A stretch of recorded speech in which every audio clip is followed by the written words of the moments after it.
Welcome to the WION podcast, where we explore fascinating stories and ideas from various fields. In this episode, we delve into a high-stakes defense question.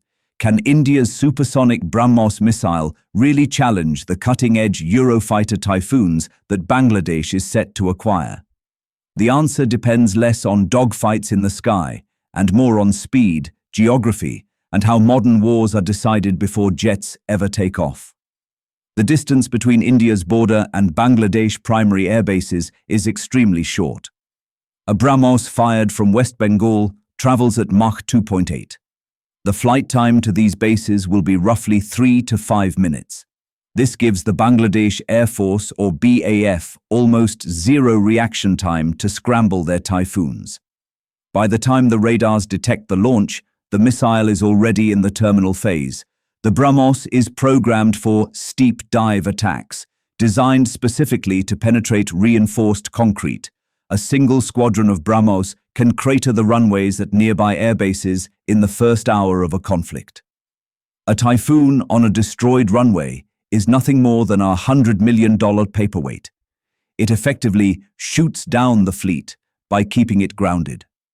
BAF Typhoons will likely be housed in hardened aircraft shelters to protect them from bombs. The BrahMos, however, carries a massive amount of kinetic energy due to its supersonic speed.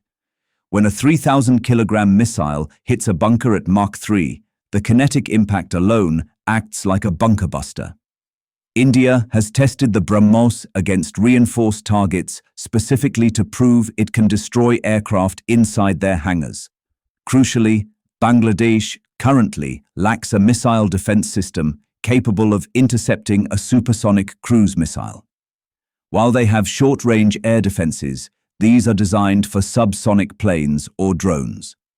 Stopping a sea-skimming missile flying at Mach 3 requires advanced systems like the Patriot PAC-3 or S-400, neither of which Bangladesh possesses.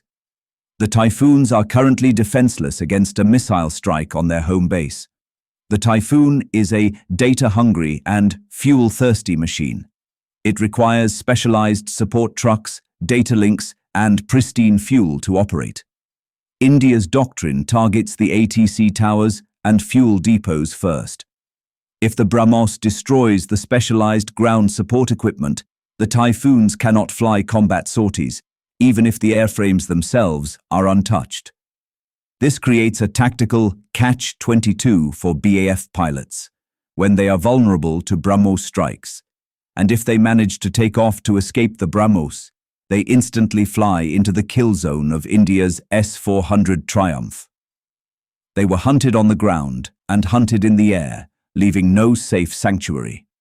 While unlikely to be used, the BrahMos is nuclear capable. This creates a massive psychological deterrent. The mere presence of BrahMos regiments on the border forces the BAF to disperse its fleet to remote roadways or secondary airfields, disrupting their ability to concentrate force and operate effectively as a unified squadron. Thanks for tuning into this incredible story. If this episode resonated with you, don't forget to hit the like and subscribe button for more captivating stories to come. Stay tuned.